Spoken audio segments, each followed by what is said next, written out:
नमस्कार दोस्तों। Strong electrical channel पर आपका एक बार फिर से हार्दिक स्वागत करता हूं। आज मैं उपस्थित हूं वैकेंसी न्यूज़ अपडेट लेकर आपके लिए। जैसा कि आपने थंबनेल पर देखा होगा, ये वैकेंसी है दोस्तों गवर्नमेंट ऑफ इंडिया की। ठीक है, सेंट्रल लेवल की वैकेंसी है। मैं चाहूँगा आप इसमें ज़रूर अप्लाई करें।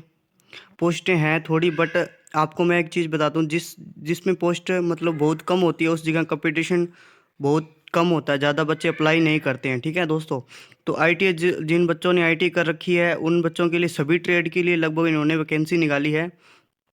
तो अब मैं इस बारे में चर्चा करने वाला हूँ कि एजुकेशन क्वालिफिकेशन क्या रहने वाली है, एज क्राइटेरिया इन्होंने क्या रखा है, सिलेबस कैसा रखा है, इन्हीं के बारे में आज अपने चर्चा करने वाले हैं। चलो दोस्तों, चलते हैं आज की जो वीडियो है इसकी तरफ। ठीक है, तो मैं आपको बता देता हूँ, ये वैकेंसी है गवर्नमेंट ऑफ इंडिया की वैकेंसी है। जैसा कि मैंने आपको बता दिया है कि देख लो, यहाँ पे इन्होंने लिखा है मिनिस्ट्री ऑफ डिफेंस, रक्षा मंत्रालय की वैकेंसी है ये।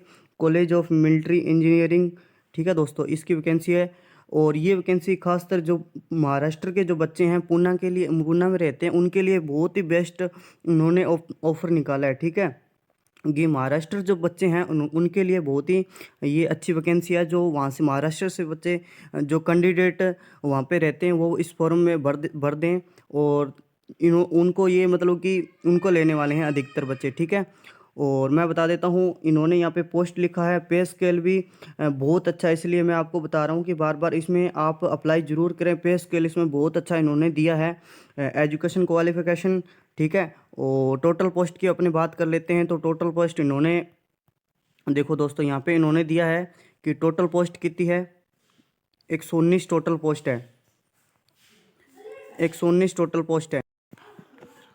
तो टोटल पोस्ट की अपनी बात कर लेते हैं, 119 टोटल पोस्ट है। ठीक है दोस्तों, पोस्ट कम है बट आप अप्लाई जरूर करें। कम पोस्ट पे कंपटीशन कम होता है हमेशा। ठीक है, इन्होंने जो चार है, तो इन्होंने जो चार वैकेंसी निकाली है वो निकाली है पीडब्ल्यूडी, जो कैंडिडेट पीडब्ल्यूडी कैंडिडेट इसके अंदर आते हैं, इस कैटेगरी के अंदर उनके लिए चार पोस्ट है।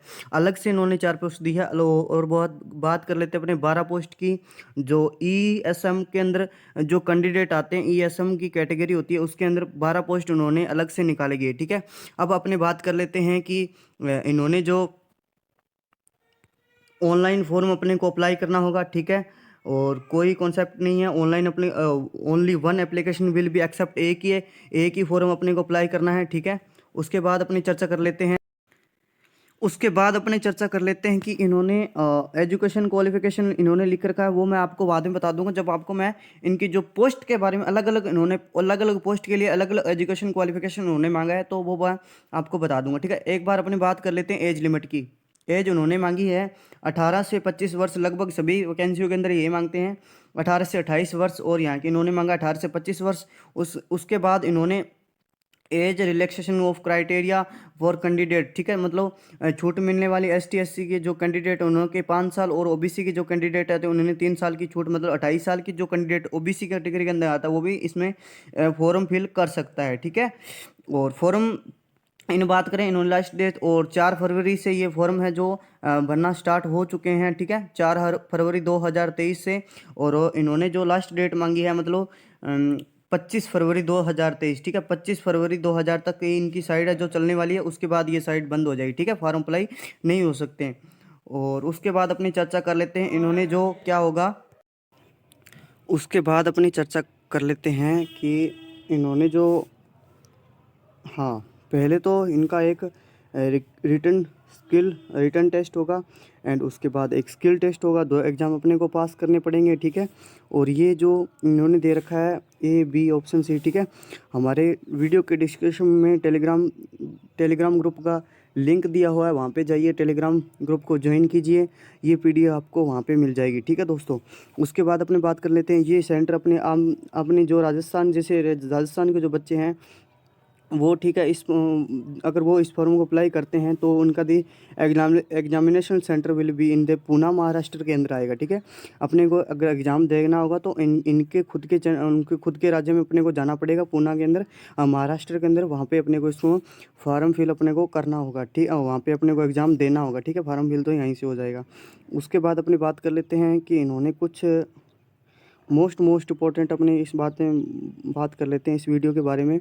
और ये ये जो है PDF मैं आपको वहाँ पे टेलीग्राम ग्रुप पे डाल दूँगा, वहाँ पे आप ज्वाइन कर लीजिए प्लीज़। उसके बाद देखो मोड ऑफ़ सिलेक्शन कैसे होगा। सिलेक्शन देखो दोस्तों, इन्होंने जिस कैटेगरी का अपना फॉर्म अप्लाई किया है उसके हिसाब से ये लेंगे।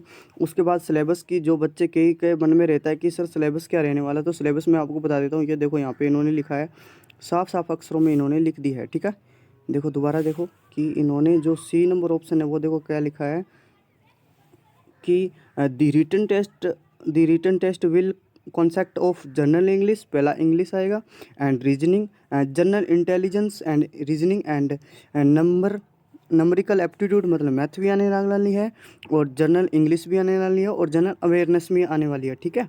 ये सभी नॉन टेक आने वाला है, सभी का सभी नॉन टेक पार्ट अपने को क्वालिफाई करना होगा, ठीक है। और मैं आपको बता दूं, जो सेकंड टेस्ट इन्होंने लिया है, जो स्किल टेस्ट ये लेंगे वो हमेशा क्वालिफाई नेचर का होगा, ठीक है। फर्स्ट टेस्ट ही यहाँ पे इन्होंने साफ साफ अक्षरों में लिखा है कि qualify in the skill practice test and category and marks obtained by candidate in the written test subject to qualify in the skill test, ठीक है। ओनली क्या है, स्किल टेस्ट अपने को पास करना है, जैसे कि DRDO करता है, ठीक है। और पेपर है जो हिंदी और इंग्लिश दोनों भाषाओं में आने वाला है। अब दोस्तों अपने पास बात कर लेते हैं कि इन्होंने जो किस किस हिसाब से किस किस पोस्ट, ये है पोस्टें देखो दोस्तों, ठीक है। सभी ट्रेड के लिए है लगभग, इलेक्ट्रीशियन, फिटर, जो भी कैंडिडेट, किसी भी कैंडिडेट। अब बताओ दोस्तों, अकाउंटेंट A1 इन्होंने क्या है, पोस्ट का नाम है, और लेवल 4 में ये अपने को रखेंगे, और ये लेवल 4 में 25,500 लेकर 81,100 रुपये तक मिलेंगे। और अनरिजर्व कैटेगरी के लिए इन्होंने एक सीट रखी है, ठीक है। सीटें बहुत कम हैं, टोटल सीट एक है, ठीक है। उसके बाद ये देखो क्वालिफिकेशन इन्होंने दे रखा है, पढ़ लेना दोस्तों। मैं आपको बता देता हूँ, टेलीग्राम के डिस्क्रिप्शन में लिंक मिल जाएगा, और उसके वीडियो के डिस्क्रिप्शन में टेलीग्राम ग्रुप का लिंक मिल जाएगा, वहाँ पे जाके ज्वाइन हो जाइए, ठीक। उसके बाद अपने ITA बात कर लेते हैं। इन्होंने ये पोस्ट का नाम लिखा है, और लेवल 4 में अपने रखेंगे। बेसिक देखो कितना स्टार्ट है, 25,500 लेकर अनाउंसमेंट वगैरह अपने सारे मिलने वाले हैं, 81,000 रुपये तक अपने को देंगे ये, ठीक है।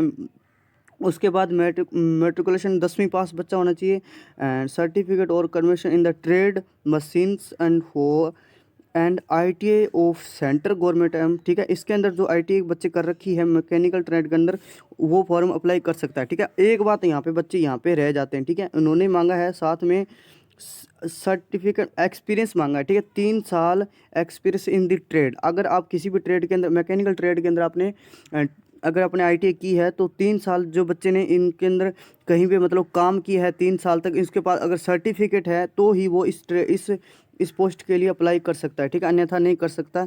देख लो आप, OBC कैटेगरी, और टोटल सीट एक है यहाँ पे। और अगर बच्चा अगर 3 साल उसके पास है, 3 साल का एक्सपीरियंस सर्टिफिकेट है, तो ही अप्लाई कर सकता है इस पोस्ट के लिए, अन्यथा वो अप्लाई नहीं कर सकता, ठीक है। उसके बाद अपनी बात कर लेते हैं सीनियर मैकेनिकल की जो वैकेंसी है।